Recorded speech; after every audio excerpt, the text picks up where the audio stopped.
Hello students, welcome to ABN and PR College of Science online classes. This is paper 6 biochemistry and I am dealing organ specific disorders. ఇప్పుడు ఈ క్లాస్లో నేను kidney stones అంటే ఏంటో చెప్తాను. Last క్లాస్లో kidney failure, acute and chronic kidney failures చూసాం. ఇప్పుడు ఈ క్లాస్లో మనం కిడ్నీ స్టోన్స్ అవి ఎన్ని రకాలు అనేది చూద్దాం. సో కిడ్నీ స్టోన్స్ అంటే ఏంటంటే అవి రకమైన క్యాలిక్లై అంటే క్యాలిక్లై అంటే ఒక రకమైన solid masses made of crystals లాగా ఉంటాయి చూడడానికి. అది కిడ్నీలో ఎక్కడైనా ఆరిజినేట్ అవుతుంది. యూజువల్లీ యూరినరీ ట్రాక్ అంటే ఎక్కడైనా మనకి డెవలప్ అవుతున్నట్టు కనిపిస్తూ ఉంటాయి. సో ఇది అన్ని మెడికల్ కండిషన్స్లోకి ఇది పెయిన్ఫుల్ మెడికల్ కండిషన్ అనొచ్చండి. సో అయితే చాలా కిడ్నీ స్టోన్స్ ఉంటాయండి మనకి. Calcium for example types of kidney stones చూసుకుంటే యూజువల్గా ఉండే కిడ్నీ స్టోన్స్ కాల్షియం ఉంటాయి, మోస్ట్ కామన్ అనమాట. ఇది కాల్షియం ఆక్సిలేట్ కానీ ఫాస్ఫేట్స్ కానీ ఫామ్ అవుతూ ఉంటే కనుక బ్లడ్లో ఎక్కువ అవి స్టోన్స్ కింద మారి కిడ్నీస్లో బ్లాక్ అవ్వడం జరుగుతూ ఉంటుంది. యూరిన్ అంతా రావడం, అది పెయిన్ఫుల్గా ఫీల్ అవ్వడం జరుగుతూ ఉంటుంది. Next type of kidney stone is uric acid అండి. యూరిక్ యాసిడ్ యూజువల్గా ఇది గౌట్ వ్యాధికి సంబంధించిందండి. అంటే మన గౌట్ ఎక్కువగా ఉందనుకోండి, గౌట్ ఎందుకు వస్తుందండి అసలు మనకి?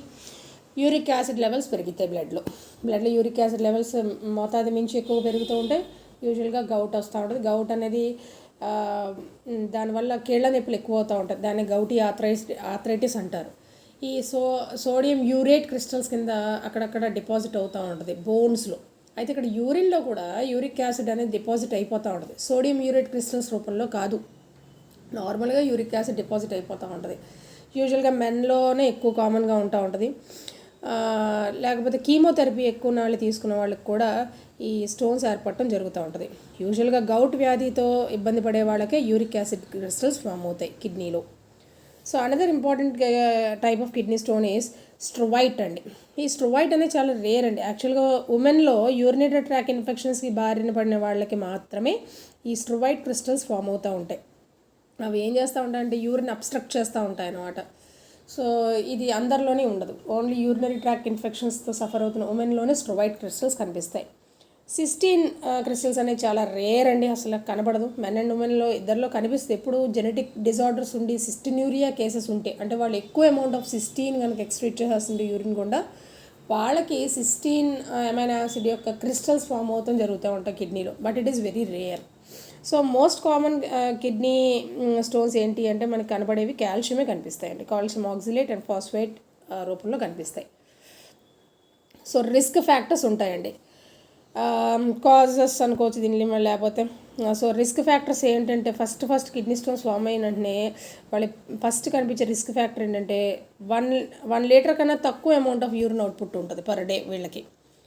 సో ఇది కాకుండా వాళ్ళకి విపరీతమైన డీహైడ్రేషన్ ఉండొచ్చు, ఒబిసిటీ ఉండొచ్చు, ఇన్ఫ్లమేటరీ బౌల్ డిసీజెస్ ఉంటాయి, కాల్షియం అబ్సార్ప్షన్ ఇంక్రీజ్ జరిగేలా చేసుకుంటుంది, ఎక్కువ ఇంక్రీజ్ కాల్షియం అబ్సార్ప్షన్ జరుగుతుంది.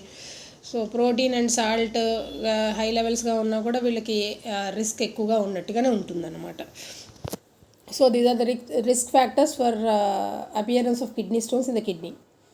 సో సిమ్టమ్స్ చూసుకుంటే వీళ్ళది severe pain in the renal clot. First of all kidney stones మనకి తెలియవండి, ఒకవేళ ఉన్నాయి మనకు డెవలప్ అవుతుంది అని తెలియవు. సో ఫస్ట్ సిమ్టమ్ ఏం జరుగుతుంది అంటే అవి కనుక స్టోన్ కనుక యూరిటర్స్ నుంచి కనుక మూవ్ అవుతుంటే, యూరినరీ ట్రాక్ నుంచి కనుక మూత్రనాళాల నుంచి కనుక అది రిమూవ్ అవుతుంటే యూరిన్ గుండా, అప్పుడు సివియర్ పెయిన్ వస్తూ ఉంటుంది. Lower abdominal and urinary tract అంటే మనకి పెయిన్ అనిపిస్తూ ఉంటుంది. సో అలాంటప్పుడు అది మన కిడ్నీ స్టోన్ని పరిగణించవచ్చు. That is the first symptom that can be diagnosed in kidney stones అనమాట. So the next important symptoms ఏంటంటే బ్లడ్ కనిపిస్తుంది యూరిన్లో, వామిటింగ్, నాజియా అద కామన్ ఫీచర్స్.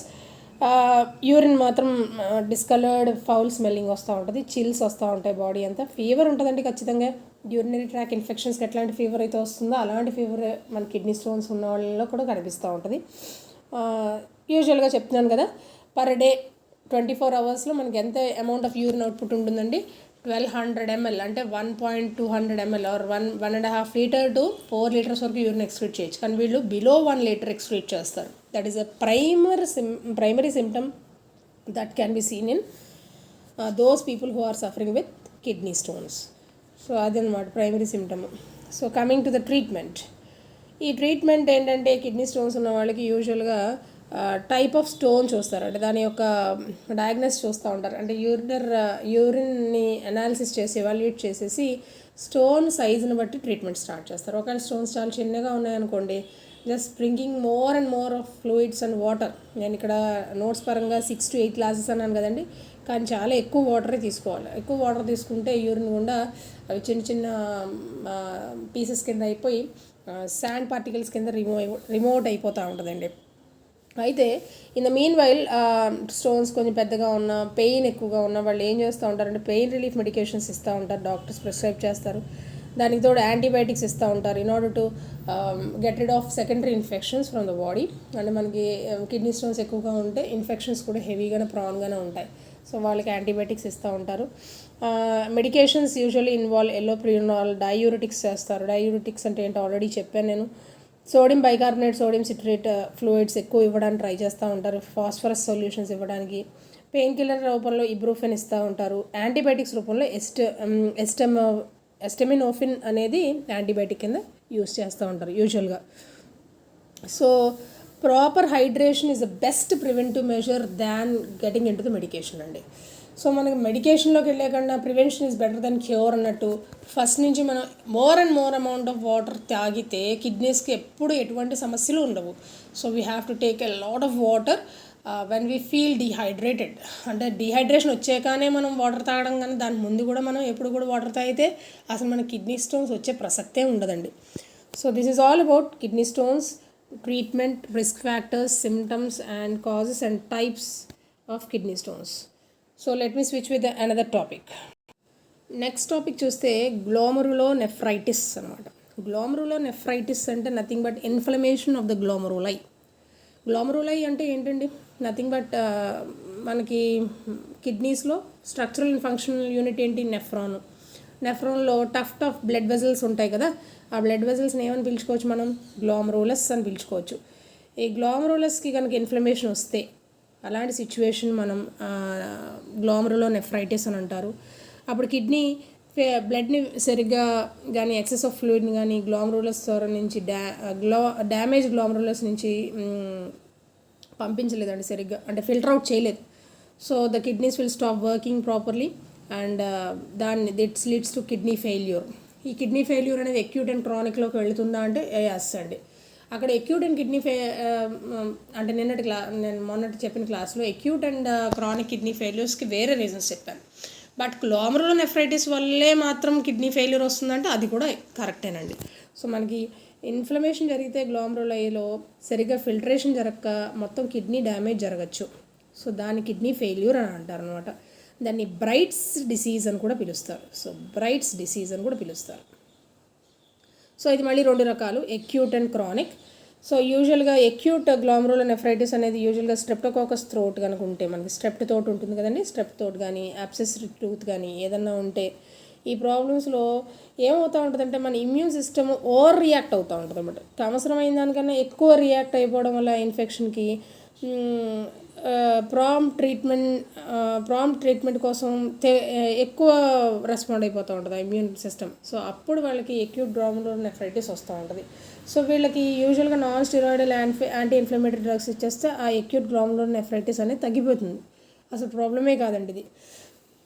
అయితే సాధారణంగా యాంటీ ఇన్ఫ్లమేటరీ అండ్ పెయిన్ కిల్లర్స్లో ఇబ్రూఫెన్ అండ్ నెప్రాక్సిన్ అనే డ్రగ్స్ కూడా వాడుతూ ఉంటారు. అయితే ఈ నెప్రాక్సిన్, ఇబ్రూఫెన్ పెయిన్ కిల్లర్స్ వాడుతున్న వాళ్ళకి కూడా అక్యూట్ గ్లోమరులోనెఫ్రైటిస్ వస్తుంది. Yes, you should have to make it a point. Ibuprofen వల్ల సైడ్ ఎఫెక్ట్స్ వస్తాయని మీరు చాలాసార్లు విని ఉంటారు. సో అది ఏంటి ఆ సైడ్ ఎఫెక్ట్ అంటే నాట్ ఓన్లీ నెప్రాక్సిన్, ఈవెన్ ఇబ్రూఫెన్ వల్ల కూడా ఏమవుతూ ఉంటుందంటే మనకి గ్లోమరులస్ సరిగ్గా పనిచేయడం జరగదు. అది తాత్కాలికం మాత్రమే. అలాంటప్పుడు దాన్ని అక్యూట్ జిఎన్ అని మాట్లాడుకోవచ్చు అనమాట. సో అలాంటి టాబ్లెట్స్ మనం ఎక్కువ కాలం వాడకూడదు. ఎందుకు? మనకి గ్లోమరులోనెఫ్రైటిస్ వస్తుంది కాబట్టి. ఒకవేళ కనుక అది ఎక్కువ కాలం వాడటం, మన ఇమ్యూన్ సిస్టమ్ కావాల్సిన దానికైనా ఎక్కువ స్పందించడం కనుక జరిగితే అది క్రానిక్ గ్లోమరులోనెఫ్రైటిస్కి దారి తీయచ్చు. సో అప్పుడు అది ఏంటి? క్రానిక్ గ్లోమరులోనెఫ్రైటిస్ అంటే it is irreversible damage of the kidneys అనమాట. అంటే ఇంక మళ్ళీ కిడ్నీస్ అనేవి రివర్స్ అవ్వవు. అంటే మన షార్ట్ టర్మ్ డ్యామేజ్ కాదు, ఇది లాంగ్ టర్మ్ డ్యామేజ్ జరుగుతూ ఉంటుంది. It leads to complete kidney failure. So ఇది ఎందుకు వస్తూ ఉంటుంది అంటే కొన్ని ఇమ్యూన్ డిసీజెస్, మనకు ఆటో ఇమ్యూన్ డిసీజెస్ ఉండటం వల్ల, లేకపోతే నార్మల్ ఇమ్యూన్ డిసీజెస్ లాంగ్ టర్మ్లో ఉండటం వల్ల మనకు క్రానిక్గా గ్లామరులర్ నెఫ్రైటిస్ వస్తూ ఉంటుంది. అది కాక హిస్టరీ ఆఫ్ క్యాన్సర్ ఏమైనా ఉంటే కూడా మనకి గ్లామరులర్ నెఫ్రైటిస్ కానీ, లేకపోతే exposure to some hydrocarbon solvents long రన్లో కనుక ఉంటే కనుక క్రానిక్ జిఎన్ వస్తూ ఉంటాయి అన్నమాట.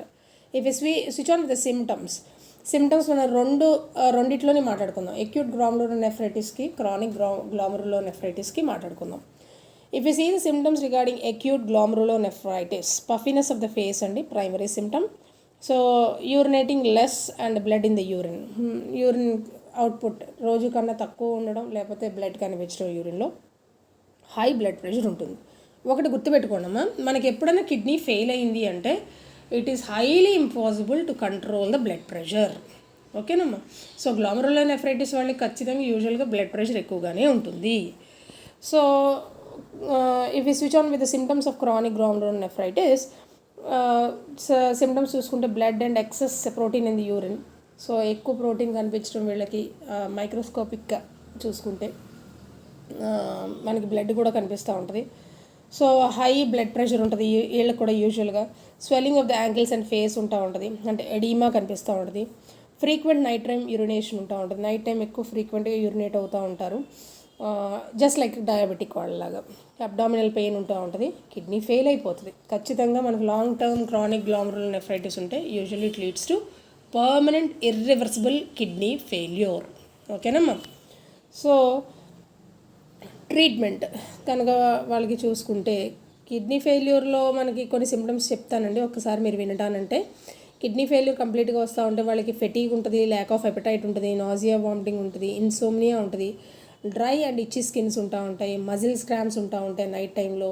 సో నైట్ టైం అన్నిసార్లు ఫ్రీక్వెంట్ యూరినేషన్కి వెళ్తూ ఉంటే వాళ్ళకి క్రాంప్స్ కూడా ఎక్కువగానే ఉంటాయండి. So these are the other symptoms, secondary symptoms that can be seen after the kidney failure. So మనం ట్రీట్మెంట్ కనుక వెళుతుంటే treatment options depends upon the type of your glomerular nephritis. యూజువల్గా మనకి అక్యూట్ అనుకోండి, దానికి పెద్ద ప్రాబ్లం ఏం లేదు, అది వెంటనే మనకు కొద్ది రోజుల్లోనే కొన్ని చిన్న యాంటీబయాటిక్స్, చిన్న ట్రీట్మెంట్స్తో మనకి సెట్ అయిపోతుంది. అది క్రానిక్ గ్లామరులర్ నెఫ్రైటిస్ దారి తీసినప్పుడు మాత్రమే మనం ప్రాంప్ట్గా దానికి ఆన్సర్ చెప్పాలి.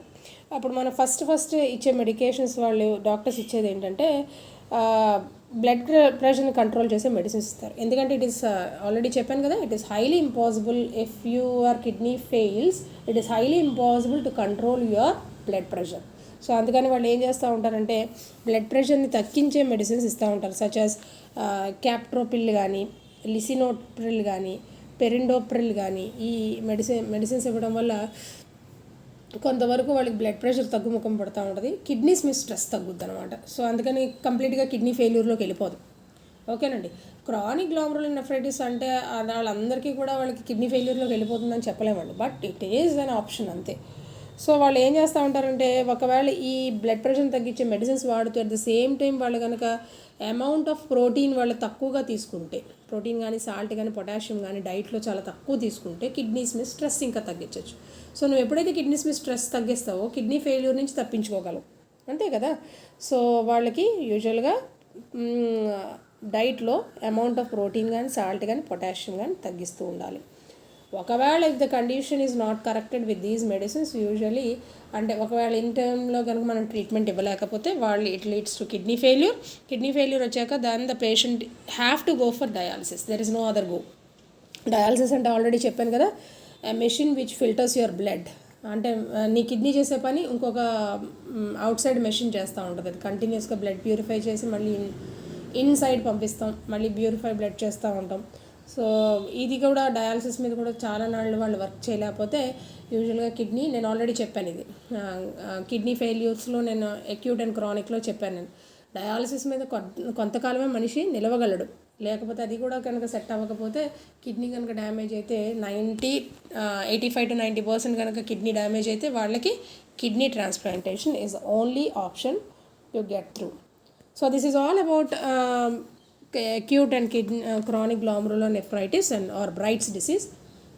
And next class lo నేను క్యాన్సర్ బయాలజీతో కలుస్తాను. Until then, have a nice time. Thank you.